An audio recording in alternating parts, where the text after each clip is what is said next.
Oh, what's up guys, Mandra here. Welcome to another video. So, you haven't seen it yet, but I've already agreed to start doing these card review videos.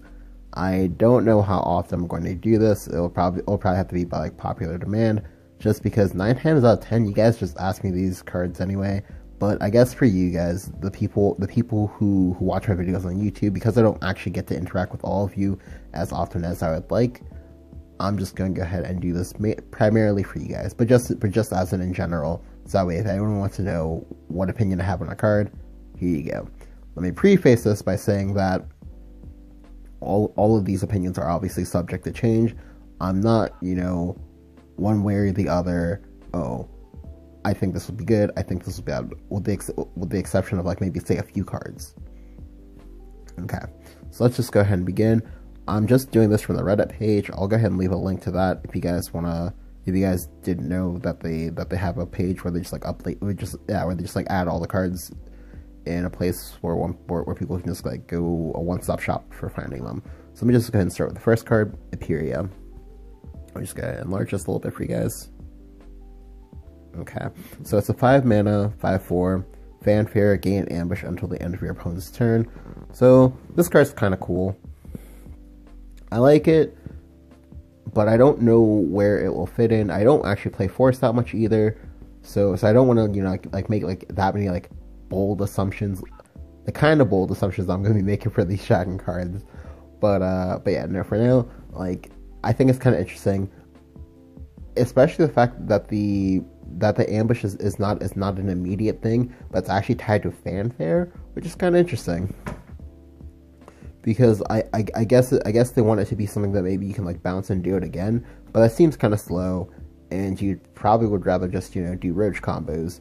So for now, I don't know if I'm gonna do a rating system for this. So I'm just gonna say that if I think it's good, if I think it's bad. I think it might be okay. So probably maybe like a 2 out of 5 maybe.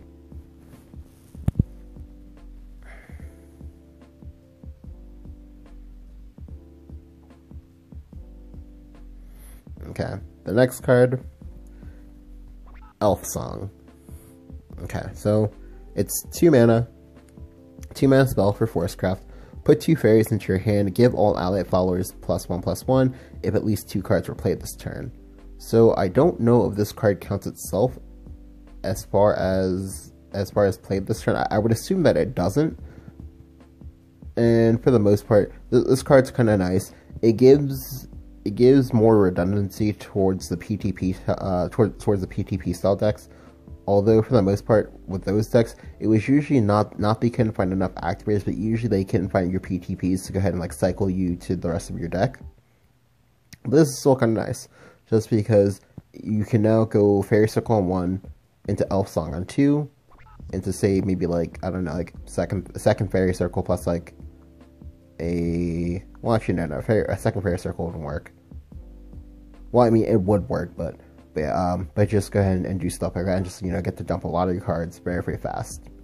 And extra redundancy is good. It's good for roach combos as well, I think, but I'm not sure, because obviously like having 2 fairies is good, but you already have a lot of things that give you 2 fairies. So whether or not this thing will see play in conjunction with Fairy Circle remains to be seen.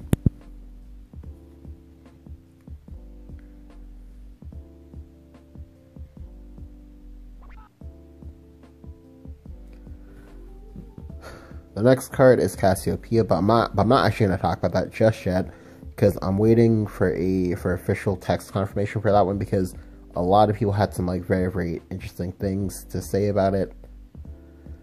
But let's go ahead and at least see what they have for now.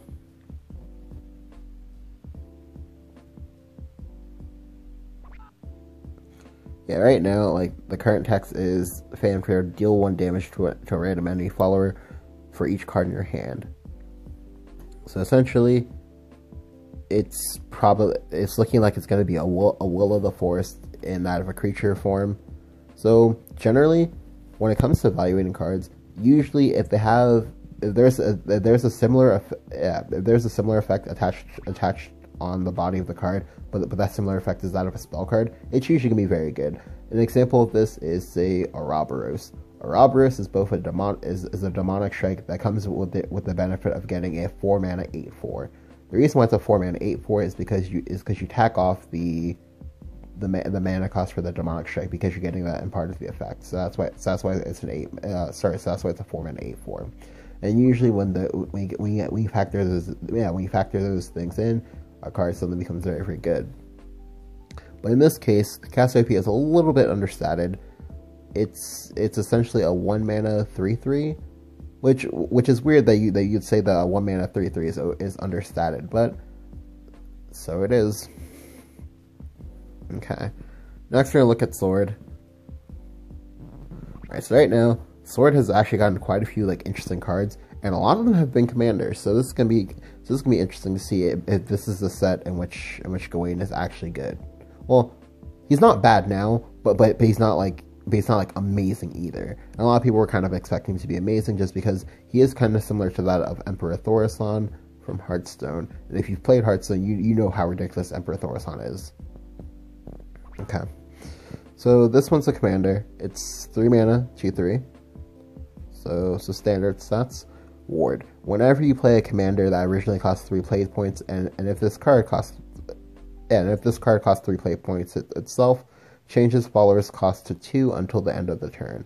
So what that means is that, because obviously you have Gawain who can go ahead and modify your play points and whatnot, you still want to tag things that cost 3 or less for this effect. Like, say for example, is it Palace Fencer? Yeah, Palace Fencer, who's a 2-drop commander. If you can get reductions on him, you can then play for 3 mana. You can now play Romeo plus Palace Fencer. And that's kind of nice, just for interesting tempo plays. Because his name is Romeo and because this is Starforged Legends, I'm going to assume that we're going to get a Juliet of some sort. Maybe Juliet will be the legendary, who knows? But most likely she's going to be a commander, probably. So that's a card that I'm kind of looking forward to seeing more of. Okay, the next one. This was one of the first cards that were revealed. It's Perseus. He's a 1 mana 1/2 commander with Evolve, gain +1/+0, and Ward if there are at least 4 other allied Swordcraft followers in play. So a lot of people have been kind of tunnel visioning on this Evolve effect, but really the Evolve effect is just a bonus. He's a 1-drop commander that enables a lot of your officers to do things. Now, generally, in say certain aggro sword decks, you usually play Vanguard, but Vanguard is kind of not where you want to be, because generally he can only really be buffed by, say, Palace Fencer and some other stuff. But I think I'd rather have a commander, so that way I can turn on some of my officer related commander effects. It's kind of nice. I don't know if it's gonna see a lot of play, but there are a lot of interesting doors that open up. All right, for this next one, Sunspear Lu. All right, so this one is kind of ridiculous. All right, so it's a gold 2 mana 1/2. It evolves into a 3/4. So Fanfare. Draw a random 5-cost or less commander from your deck. So generally the problem with Swordcraft is that, one, they don't have any card draw, and the kind of filter effects that they have are too varied in what you can get. You can easily get a Quick Blader and you can easily get a Hero of Antiquity. So having more specificity in what you're getting, even if you can't directly choose what you get, because granted, direct tutoring is insane. We've seen it with Goblin Mage, we've seen it with, say, what was the other one? Yeah, we've seen it with Goblin Mage and we've seen it with Baphomet. Direct tutoring is actually just batshit insane. But at least with this one, it's a little bit better. You do pay for the tutor with the reduction in overall stats, but that's still fine. Let's go and keep reading. It has an enhance effect as well. Enhance for 4 mana, then draw a 6-cost or more commander from your deck. So that's actually really, really good. So there aren't that many. Well, I mean, there are quite a few 8-drop and higher, or sorry, 6 and higher commanders. The few notable ones that I like are Leonidas, Front Guard General, and then I also like Alexander as well. Like, I mean, that's really nice too, because so like something that you can do is you can say play Lu on 2, into play Gawain on 4, so that way you automatically know that you're getting a commander that you can use cost reduction on. Or you can go Lu on 4, get 2, then play Gawain on 5, and to maybe say something like Front Guard on 6. That's actually really nice.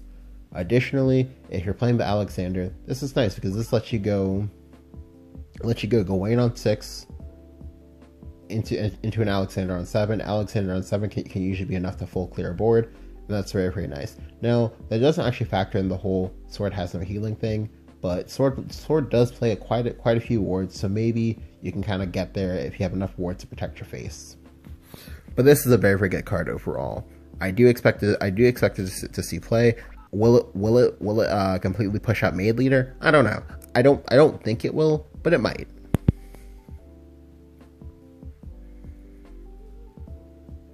So that card was, in my opinion, at least a 3.5 to 4 out of 5.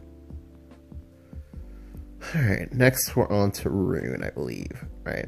So Rune currently only has 2 cards revealed, but I'm expecting Rune to most likely get their legendary revealed soon, because almost every other class except for Haven and except for Sword have a legendary revealed thus far.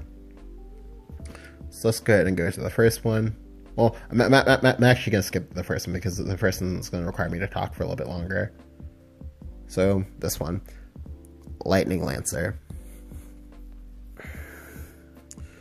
It's a bronze, 4 mana, 4/3 that evolves into a 5/4. And when you evolve, deal 3 damage to an enemy follower. So basically, this is like an offensively statted Dragon Warrior, or conversely, if you want to think strictly in Rune terms, this is a Halo Golem that can't go face and has its effect tied to an Evo. So this card is kind of nice, at least as far as like say Arena goes. I don't know / think that you'll use it much in Constructed, just because it is an evolve effect, and generally evolve effects are only so good per like number of evolves that you have in your deck. And generally, if you can avoid having any in your deck, unless you're just like that swingy and what they do, then you're probably not going to run it. But it is a nice card overall.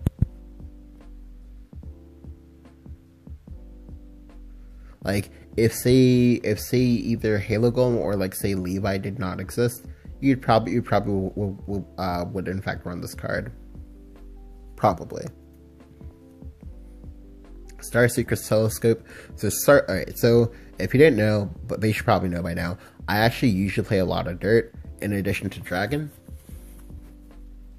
just because I really like value oriented matchups or value oriented decks, and Star Seeker's Telescope to me is actually insane. So, or rather, I say it's insane, but like it's just a really nice card. So it's an Earthright Sigil that eats other Earthright Sigils, and is effectively 0 mana draw a card. Or if you just need the Sigil, you can just go ahead and play the Sigil. So it's Alright, so it's Earthright, draw a card, recover 1 play point. That in and of itself is simple, but very, very powerful. Just because sometimes as Dirt, you run into this awkward moment where you need a Sigil, but you also need to get like some Sigils off the board in a hurry. And this gives you the best of both worlds. It lets you do both at once. So again, if you're stranded on Sigils, you just go ahead and play that out. Like your deck has a lot of value and will draw you a lot of cards anyway. They won't feel bad about you just playing this out as a Sigil. But if you're flooded on Sigils for some reason, like say for example you just had to go like say something like say double Red Hot Ritual or something like that, you just cannot get these Sigils off the board, then it helps because you get to go Telescope, draw a card, get 1 mana back. So again, if you cast one, it will effectively be so you still cast it for your turn, but it'll be a 0 mana sort of thing. And that's really nice, just for, you know, fixing the mistake of when you have multiple sigils in play at once. So I actually like the card quite a bit. Again, because it will effectively be 0 mana, you can go ahead and continue with your turn in the same turn. Like there have been a lot of games when I've been like playing Dirt where I just get a cluttered board. I can't actually move everything, and sometimes I kind of like lose value from things. Like, say for example, I lose either Juno's value, or say maybe I lose like Professor value, and this will kind of help alleviate that in the future, and that'll be kind of nice. So I definitely think that this one is like a 4 out of 5, at least a solid 4 out of 5, maybe 5 out of 5, but definitely for now at least a 4 out of 5.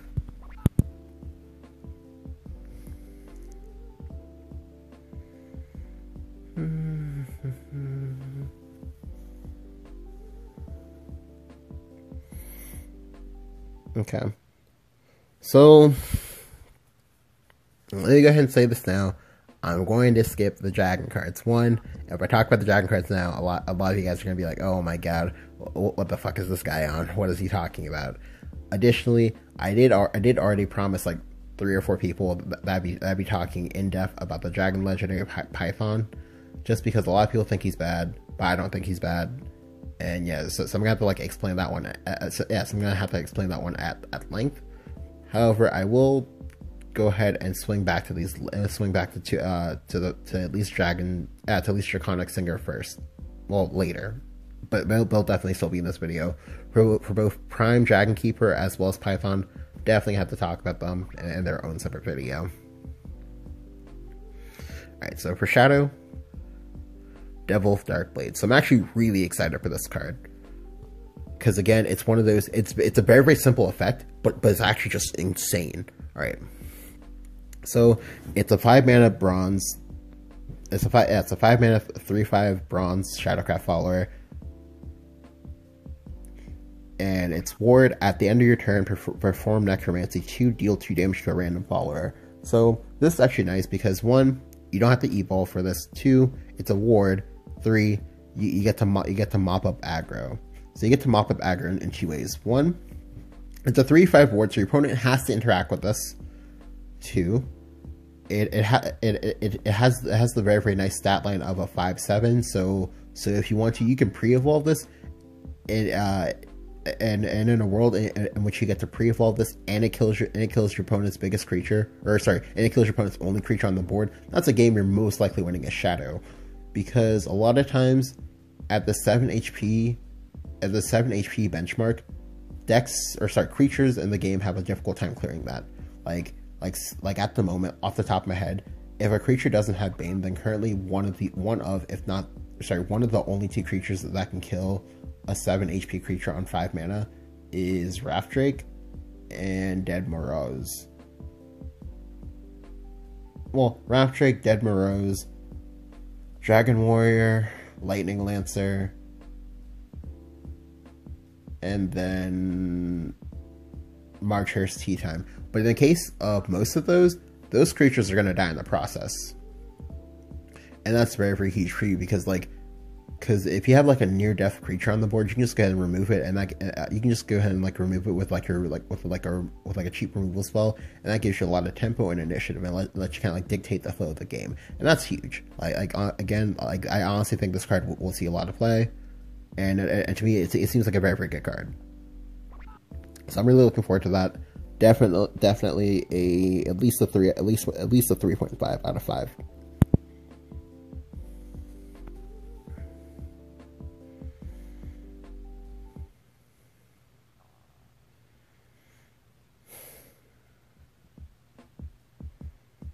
Okay. So I actually really should have a Google search how to pronounce this card, but I believe it's pronounced Androphilis. And it's a 2 mana 1/2, last word, draw a card. So right now, let's go and focus on that part. So it's 2 mana 1/2 with last word, draw a card. So right now, you could be making comparisons to that Skull Cradle Widow, and you might be going, oh, well, it's a higher rarity Skull Cradle Widow. Why would I want this? But then you gotta look at the evolve effect. The evolve effect is give all the followers in your hand last word draw a card. That is insane. So, as you may know, or as you may come to realize, one of the issues with playing with Shadow, with playing against Shadow, is that they have a lot of disposable creatures. What I mean by that is a lot of creatures that they don't mind having dying, and this just kind of adds to that, and it gives a lot of redundancy as well, because it also gives Shadow a lot of card draw. So one of the issues that was hampering Shadow for a while is that like they didn't have card draw. The only card draw that they had prior to like Tempest of the Gods was Necropolis Queen and Soul Conversion, and like obviously like you're probably going, what the fuck is a Necropolis Queen? And that just goes to show you how bad it was for them. So this is actually really nice, because just because like you give all of your creatures the ability to go +0 before they actually do anything, and that's insane. Because now, say a Cerberus is now a right. So now Cerberus becomes a +2 before it trades. After it trades, it becomes a +3 because you get to draw a card, take away an opponent's card, and you get the Coco Mimi in your hand as well. That's kind of crazy. However, there is a punishment for this, and that when this card does evolve, it's only a 2/3, so that will make trying to trade into things in order to resolve this effect kind of difficult, but it can still be done. It can still be done, and I do think that this is a card that a lot of people are like looking forward to playing with. 4 out of 5.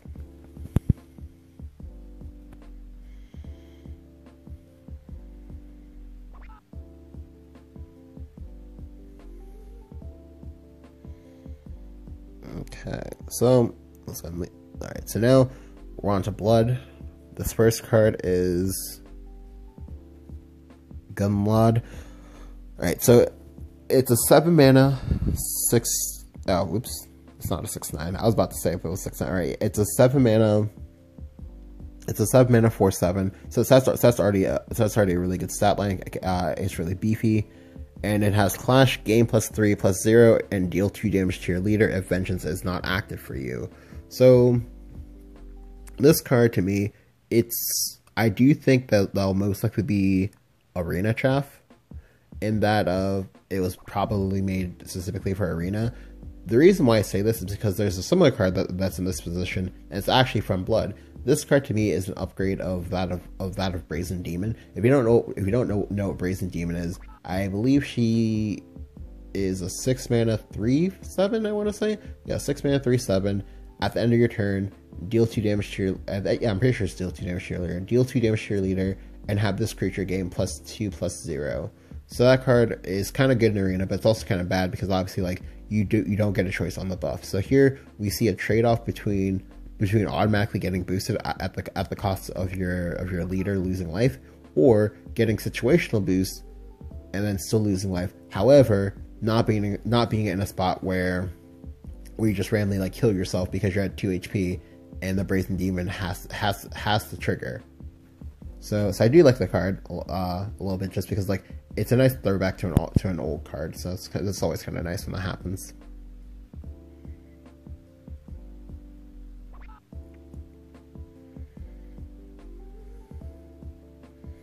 All right. I'll definitely do these last few cards in a part 2. I'll probably get that up today as well, actually. But yeah, if you enjoyed, go and leave a like. Let me know what you think about these cards. Is there a class that you're excited to play this next set? Is there a class that you don't want to play? Is there a class that you think that might be too strong? Go and let me know all of these down in the comments below. Thank you guys for watching, and I'll catch you guys next time.